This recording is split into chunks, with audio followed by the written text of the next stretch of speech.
तुम्ही सांगितलं की तुम्हाला तुमचा शोध घेता घेता मी या शब्दाची मर्यादा लक्षात आली, व्याप्ती नाही.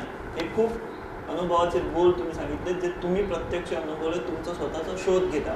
आणि जे आताच्या तरुण मुलांनी सुद्धा ते लक्षात घेतलं पाहिजे की मी करण्यापेक्षा आपण असं म्हणून जर काही काम केलं तर ते किती उपयुक्त ठरू शकतं. लोककला ही आहे ती मौखिक परंपरेने चालत आलेली. या लोककलेत संशोधन हे केवढं महत्त्वाचं आहे असं वाटतं? कारण तुम्ही संशोधन सुद्धा खूप मोठं केलेलं आहे लोककलेच्या या प्रांतात. लोककलेमध्ये संशोधनाचं किती महत्त्व आहे आणि ते का झालं पाहिजे असं तुम्हाला वाटतं? मगाशी मी म्हटलं ज्यावेळी जीवन पद्धती बदलते, हातात मोबाईल आले, बसायला मोठं बाईक आली, किंवा एकूणच सगळं जीवन बदललं. एक उदाहरण मी फार वेगळ्या प्रकारचं देतो. आपल्याकडे दिवस हे खास गोव्याचं असं आहे, गोव्याचा दिवा आहे. परंतु ते दिवस हातात घेतल्यानंतर त्या तेलाचे थेंब हातावरती पडतात. ते अलीकडच्या बायकांना त्रासदायक होतं, अलीकडच्या महिलांना. त्यामुळं त्यांनी ती पंचारत घ्यायला धातूची सुरुवात केली. तर त्यांना असं दिवस देता येईल का की ज्याच्यामध्ये ते थेंब तेलाचे खाली पडणार नाही, याचा मी विचार करायला लागलो. तशी काही दिवस तयार करून घेतली लोकांच्या, आपल्या त्या कारागिरांकडनं, आणि ती त्यांना द्यायला सुरुवात केली. लोककलांच्या संशोधनाच्या ज्यावेळी दिशा आणि दशा म्हणतो मी, काही बाबतीत दशा हाही शब्द वापरावा लागतो. लोककला अथवा लोकसंस्कृतीचं संशोधन करत असताना आपल्याला ते, ज्याला क्षेत्रीय अभ्यास असं आपण म्हणतो, त्या पद्धतीनंच ते व्हायला हवं. ते होत असताना मगाशी मी जे सांगितलं त्याचा थोडा पुनरुच्चार करतो की परिस्थितीजन्य पुरावे, तर्कशुद्ध विचारसरणी आणि प्रत्यक्ष भाग घेऊन त्याचं अवलोकन, त्यावरती चिंतन आणि मनन, हे एवढं आज संशोधनात येण्याची गरज आहे. दुर्दैवानं झालं काय की आपल्याकडे संशोधनासंबंधी अशा काही ठरीव किंवा ठाशीव संकल्पना आपल्याकडे आहेत, आणि त्यामुळं हे संशोधन कुठंतरी भरकटत चाललेलं आहे. एक महत्त्वाची गोष्ट मात्र सांगायलाच हवी की मी जे काही काम केलं आहे त्याला मी संशोधन असा शब्द वापरत नाही. मी सांगतो मी लोकसंस्कृतीचा अभ्यासक आहे, उपासक आहे. आता उपासक म्हटल्यानंतर उपासना ही नेहमी तिथं जवळ बसून करायची असते, रिमोट कंट्रोलनं किंवा दूर कुठं तरी बसून ती उपासना होत नाही. उपआसन, जवळ बसायचं. तर लोककलांसंबंधी, लोकसंस्कृती संबंधी कोणताही अभ्यास करत असताना त्या लोकांच्या जवळ जाऊन बसणं आणि ते घेणं हे महत्त्वाचं आहे. पण ते घेत असताना आपण कधी कधी काय होतं काय की पूर्वग्रह अथवा अभिनिवेश, कधी जातीचा असतो, कधी आपल्या धर्माचा असतो, कधी किंवा उगाच एक पूर्वग्रह असतो. एक अतिशय वेगळ्या प्रकारचं उदाहरण सांगतो की काणकोणला एक कुळमी वेळी देवाची पूजा करत होता. तो मला एक दिवस म्हणाला, आणि गंध उटी बी तर सगळे आम्ही रेडी केलंय. आता रेडी केलं म्हटल्याबरोबर मला वाटलं की मुलांच्याकडनं इंग्रजी शब्द रेडी त्यांना ऐकलेला आहे आणि तो वापरतोय. दुसऱ्या एका खेड्यामध्ये गोळे नावाच्या एका वाड्यावरती गेलो असताना तो म्हणाला, आम्ही त्या लग्नाच्या सगळे रेडी केलंय. ते म्हणजे रेडी. मग त्याला विचारलं, रेडी केलं म्हणजे सगळं सारखे केलं, सगळं जायचं आहे, हवं ते सगळं आपण मिळवलं. हे लक्षात आल्यानंतर मी विचार करायला लागलो की हा रेडी शब्द इंग्रजीवरनं आलेला नाही. मग ध्यानात आलं की रेडी असा एक गाव गोव्याच्या बाहेर महाराष्ट्रामध्ये, कोकणात, शिरोड्याच्या जवळ आहे. मग तिथं गेलो होतो एक दिवस. तिथं गेलो असताना तिथल्या लोकांना विचारलं, रेडी म्हणजे काय? तो म्हणाला, आमच्याकडे सगळं आहे. आणि घरी आल्यानंतर शब्दरत्नाकर हा जुना आणि आदर्श मराठी शब्दकोश, हे जुने कोश लक्षात बघितल्यानंतर असं लक्षात आलं की मूळ शब्द रेड असा आहे. आणि रेड म्हणजे परिपूर्णता, रेडी म्हणजे परिपूर्ण झालेलं. अशा पद्धतीनं विचार ज्यावेळी होतो त्यावेळी त्या संशोधनाला, त्या कामाला एक वेगळी दिशा प्राप्त होते. गांजे हा उसगाव जवळचा एक गाव, त्या गांजेला मोठ्या प्रमाणात व्यापार सुरू होता. त्या गांजे या शब्दाचा अर्थ शोधण्यासाठी आमच्या एका संशोधिकेनं ओरिसालाच्या कुठला तरी तसल्या प्रकारचा शब्द असं सगळं झालं. लक्षात आलं की हा शब्द बाहेरचा नाही आहे. आणि मग कोश बघायला लागलो तर गिरवाण लघुकोश नावाच्या संस्कृत याच्यामध्ये मूळ शब्द गांज असा आहे. आणि गांज म्हणजे व्यापार, जिथं व्यापार चालतो ते गांजे. या पद्धतीचं काम या अशा नजरेतनं, अशा दृष्टिकोनातनं लोककलांच्या, लोकसंस्कृतीच्या क्षेत्रात व्हायला पाहिजे असं अजूनही मला वाटतं. आणि तसा वाव आहे. हां, अशा खूप गोष्टी आहेत. आणि एक असं आहे, मी ज्यावेळी दावा करतो की मी गोव्यात सगळीकडे फिरलो आहे, त्याचवेळी मला हेही माहिती आहे की अनेक गोष्टी माझ्या नजरेतून सुटलेल्या आहेत. जशी गोव्याच्या सांस्कृतिक क्षेत्रात मध्य गोमंतक, दक्षिण गोमंतक म्हणजे मांडवी आणि जुवारी यांनी विभागलेला, आणि उत्तर गोमंतक असे 3 भाग आहेत. पण यात असं लक्षात आलं या सगळ्या प्रकारामध्ये की सत्तरी ह्या प्रांताची स्वतःची अशी एक वेगळी सांस्कृतिक अस्मिता आहे. ती काय आहे हे शोधण्याचं काम मी अजूनही करतो आहे. आणि मला ते झालंय असं वाटत नाही. एक कधी कधी मी म्हणतो की संपला वाटत नाही तो शोध, आणि पुरे झालं पटत नाही ती यात्रा. ही यात्रा, शोधयात्रा अखंड चालू ठेवायची आणि ही ठेवावी लागणार आहे. अजूनही गोव्याचे अनेक, गोव्याच्या सांस्कृतिक क्षेत्रातील किंवा सांस्कृतिक अनुष्ठानातील, आचरणातील अनेक असे दुवे आपल्याला अजूनही शोधायचे आहेत, अजूनही बघायचे आहेत. कारण एकच मी आत्ता सत्तरीचं म्हटलं, तो म्हादई नदीमध्ये ठेवली तर एका बाजूची संस्कृती काहीशी वेगळी आहे, दुसऱ्या बाजूची काहीशी वेगळी आहे. पुन्हा सत्तरी म्हणजे आज जी भौगोलिक असं म्हणण्यापेक्षा राजकीय सत्तरी आहे, तेवढी सत्तरी आहे का ती सांगेच्या भाटे कुमारेपर्यंत पोचलेली आहे? हा सगळा अभ्यासाचा विषय आहे.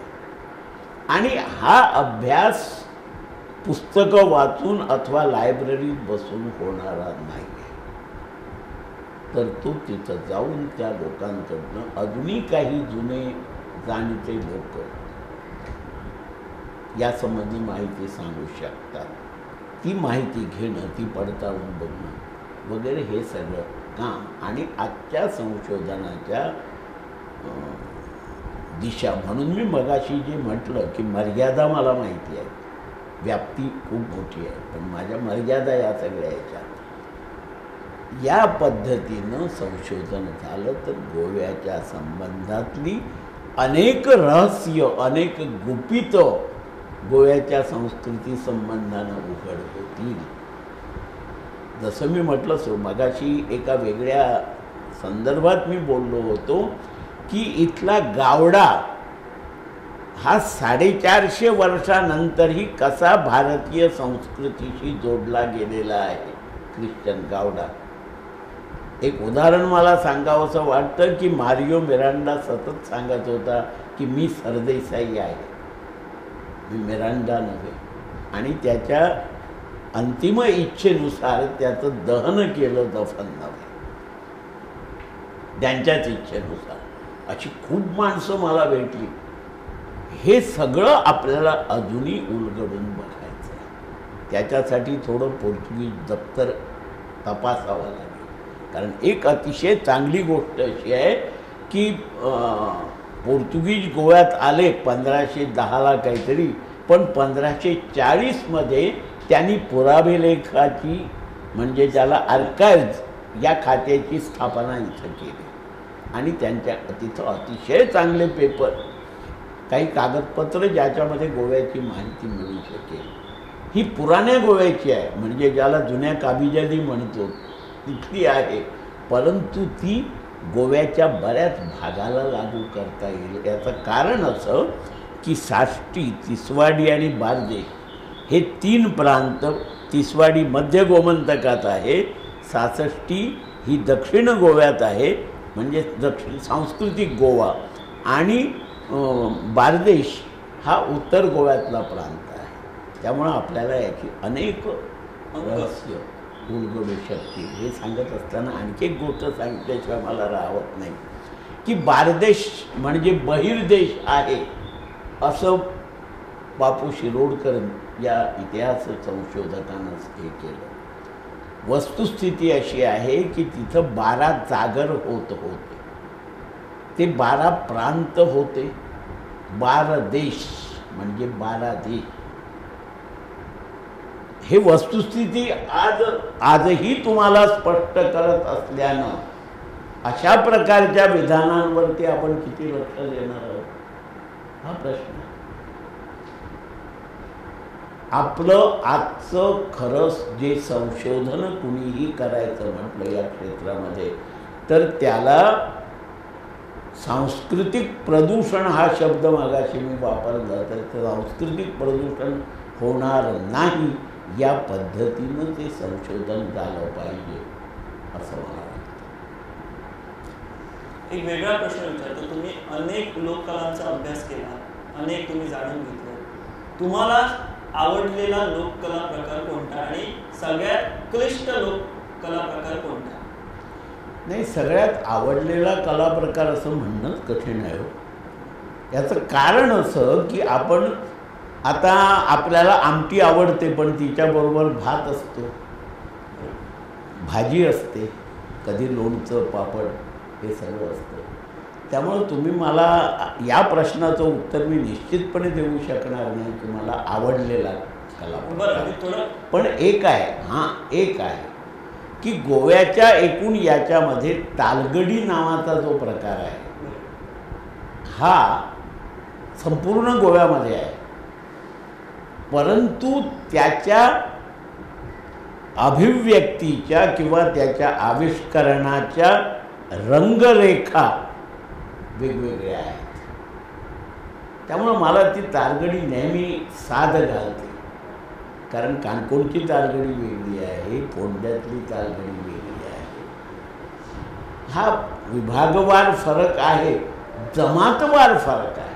खुद्द काणकोणात ती अत्यंत समृद्ध अशा तालगडीची जी एक अभिव्यक्ती मी बघितली काणकोणमध्ये, तिथं एका समाजाची म्हणजे कोमलपंत समाजाची तालगडी वेगळी आहे, तिथं गोमंतक मराठा समाजाची तालगडी वेगळी आहे. आणि त्यामुळं हे अजूनही मला संपूर्णतः तालगडी समजलेली आहे असं मी म्हणू शकणार नाही. कारण अजूनही त्याचा थोडा अधिक अभ्यास होणं गरजेचं आहे. शोध हा शब्दही तिथं माझ्या दृष्टीनं थोडा बाजूला ठेवायला पाहिजे किंवा कमी पडतो. अभ्यास, आणि तो कधीही न संपणार. तो कधी न संपणार. काणकोणच्या तालगडीचा तुम्ही उल्लेख केला. जशी काणकोणची तालगडी तसं मला वाटतं डिचोली तालुक्यात जिथं मोरुलो हा तिथला नृत्य प्रकार आहे. सत्तरीत आम्ही गेलो तर एक रणमाला म्हणतो ते सत्तरीत. असे कोणते प्रांत आणि त्यांच्याकडे जोडलेल्या अशा कोणत्या कला आहेत ज्याची ओळख आहे अशी? नाही, एक प्रांतांचा तसा विचार केला तर घोडेमोडणी ही सत्तरीत आहे. बरोबर. सत्तरी बाहेरची काही ठिकाणी डिचोलीत मिळते, मोरजीत एकाच ठिकाणी मिळते, पण मध्य गोव्यात किंवा दक्षिण गोव्यात घोडेमोडणी हा प्रकार कुठंही नाही. मुसळ नृत्य हा एकमेव प्रकार फक्त तांदरला होतो आणि तो ख्रिश्चन क्षत्रिय तो लोक अनुष्ठानात आणतात असं मी म्हणतो, किंवा त्याचं आविष्करण करतात, अभिव्यक्ती करतात.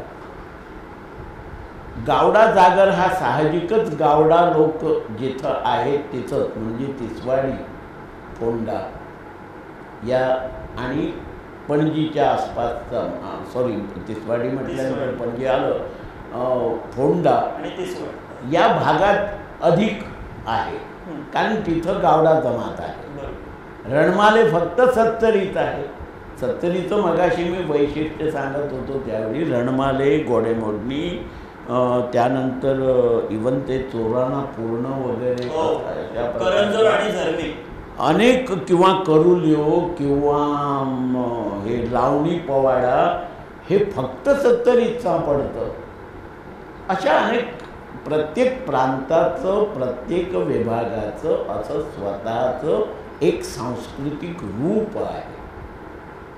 असं म्हणण्याऐवजी तिथं जे जे काय कलात्मक अभिव्यक्ती होते त्याच्यावरती त्या विभागाची, त्या विशिष्ट जमातीची अशी एक नाममुद्रा कोरलेली आहे, ती सगळीकडे जाणवते. दुसरा प्रश्न म्हणजे एक वेगळा असा प्रश्न की हल्ली आम्ही जर बघितलं, तुम्ही सांस्कृतिक प्रदूषण म्हणता त्याला, तो शब्द तुम्ही वापरता. हल्लीची पिढी ही लोककला प्रकार किंवा लोकवेद आपण त्याला म्हणतो त्यापासून दुरावत चालली असं वाटतं तुम्हाला, किंवा आपला लोकवेद जो आधी एक त्याला एक प्युरिटी होती, एक त्याला काय शुद्धता होती, ती त्यात कुठेतरी भेसळ होत चालली असं तुम्हाला वाटतं, जसं जसा वेळ बदलतोय, काळ बदलतोय तसा? नाही, मुळात एक थोडं स्पष्ट करायला हवं की लोकवेद हा शब्द फोकलोर या इंग्रजी शब्दाला प्रतिशब्द म्हणून आलेला आहे. खरं म्हणजे या संदर्भात लोकसाहित्य हा शब्द मध्यंतरी रूढ झाला होता आणि डॉक्टर दुर्गा भागवतनी तो शब्द दिला होता. त्याच्या आधी असं काहीही नव्हतं. मुळात फोकलोर ही एक ज्ञानशाखा म्हणून भारतात परदेशातनं आलेली आहे. मौखिक परंपरा असं आपण अतिशय सहजपणे म्हणतो, पण मौखिक परंपरा, ओरल ट्रॅडिशन्स हा शब्द पाश्चिमात्य किंवा इतर देशामध्ये ज्या अर्थानं वापरला जातो तसा तो भारतात वापरणं शक्य नाही. याचं कारण आमचे वेद, आमचं संगीत, आमचं नृत्य हे सगळं ओरल ट्रॅडिशनमध्ये होतं काल परवापर्यंत. या सगळ्यासाठी लोकवेद हा शब्द आम्ही वापरला. आता मगापासून मी परत एक गोष्ट सांगतो आहे, ती म्हणजे जीवन प्रणाली बदलली की त्याचा पहिला परिणाम तुमच्या भाषेवरती होतो, दुसरा परिणाम तुमच्या आहार विहार आचार विचार याच्यावरती होतो आणि त्यानंतरचा परिणाम तुमच्या एकूण सांस्कृतिक जीवनावरती होतो. सांस्कृतिक प्रदूषण असं ज्यावेळी मी म्हणतो त्यावेळी एक थोडी उदाहरणानं गोष्ट स्पष्ट करायला पाहिजे की आपल्याकडे फुगडी स्पर्धा होतात. या स्पर्धांमध्ये काही गोष्टी सिनेमातल्या नृत्यांपासून घेतलेल्या आहेत. वेगळ्या भाषेत म्हणजे कंबर हलवणं हे आपल्या फुगडीमध्ये आपल्या कुठेही झेमाडो म्हणा कुठल्याही प्रकारात नाही आहे. परंतु या अशा अनेक गोष्टी बाहेरनं आल्या, किंवा आज जो आपली तोणिया खेळ हा प्रकार अत्यंत समृद्ध किंवा तालगडी आपल्याकडे असताना आज दांडियाचं अवास्तव स्तोम इवन सरकारी पातळीवरती सुरू आहे. दांडिया जरी भारतीय असला तरीसुद्धा तो गोव्याचा नाही आहे हे आपण विसरतो. मी त्याच्याचकडे येणार होतो. आज आपण जर बघितलं तर दांडियाच्या माटवांमध्ये जी रात्री बेरात्रीपर्यंत जी तरुण मंडळी आपल्याला दिसतात, तीच तरुण मंडळी आज ढालाच्या मांडावर आम्हाला दिसती पडत नाहीत किंवा पाहायला मिळत नाही. ह्याचं कुठं वाईट वाटतं तुम्हाला की हे चित्र? नाही, हे असं होणार आहे.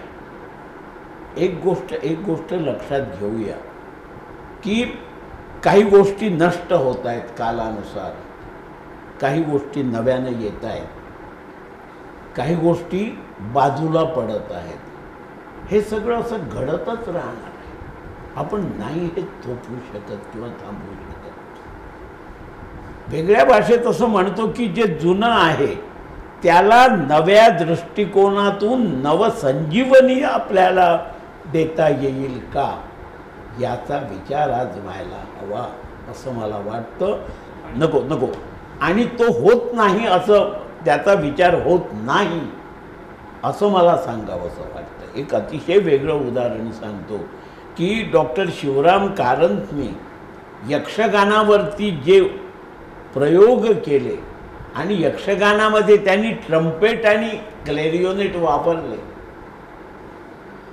अशा पद्धतीनं काय होत झालंय काय, तुम्ही धालोच्या मांडाचा उल्लेख केला याचा दांडियाचा, की तोचपणा आला की कंटाळा येतो. हा एक भाग.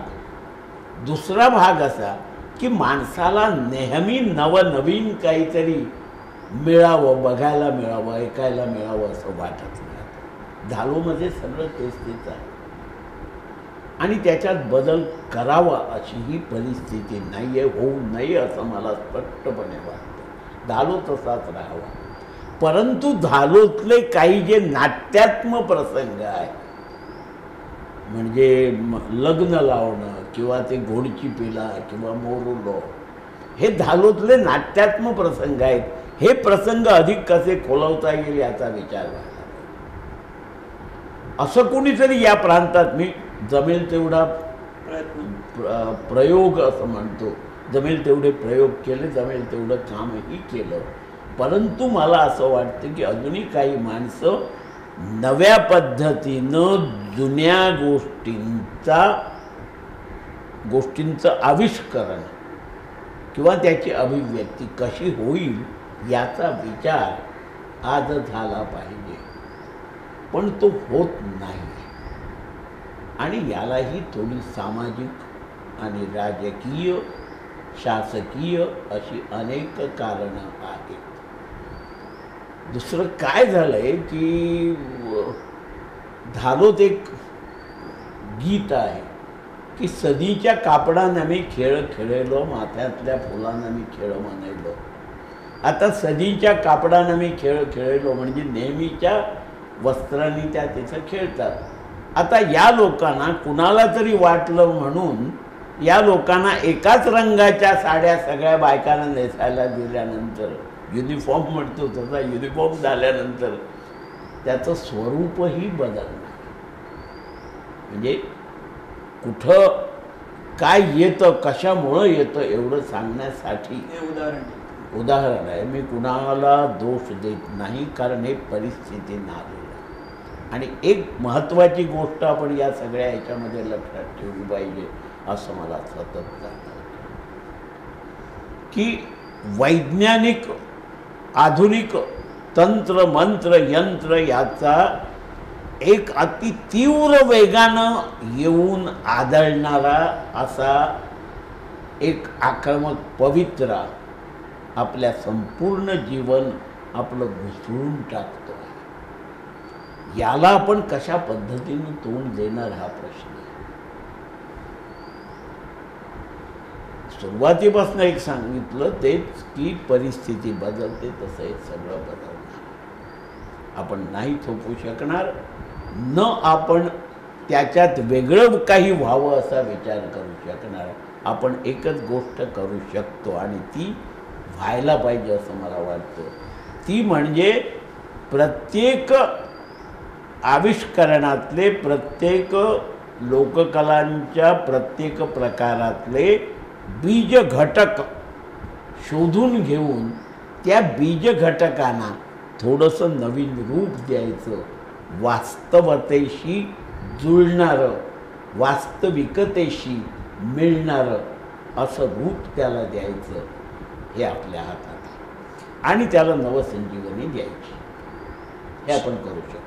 शेवटी एक प्रश्न विचारतो, त्या लग्नापासून सुरू झालेला प्रवास, म्हणजे ज्या लग्नात तुम्ही गेला आणि त्या तिथल्या स्थानिक महिलेनं तुमच्या गावातल्या जसे जसे ते लग्न गीतं म्हटली त्याप्रमाणे तुम्ही विधी करत गेला, तेव्हापासून सुरू झालेला प्रवास तो पद्मश्रीपर्यंत आणि आता गोमंत भूषण हा मानाचा सन्मान तुम्हाला मिळाला. या प्रवासाचं वर्णन तुम्ही तुमच्या नेमक्या शब्दात कसं कराल? काय तुम्ही तुमच्या आयुष्यात मिळवलं, काय गमावलं आणि कसे समृद्ध झालात आणि पुढची वाटचाल काय असणार? एक नेहमीचं हे आहे, मी मग अनेक गोष्टींबद्दल म्हणतो की आपण आयुष्यात काय कमावलं आणि काय कमावलं हे सांगणं कठीण आहे.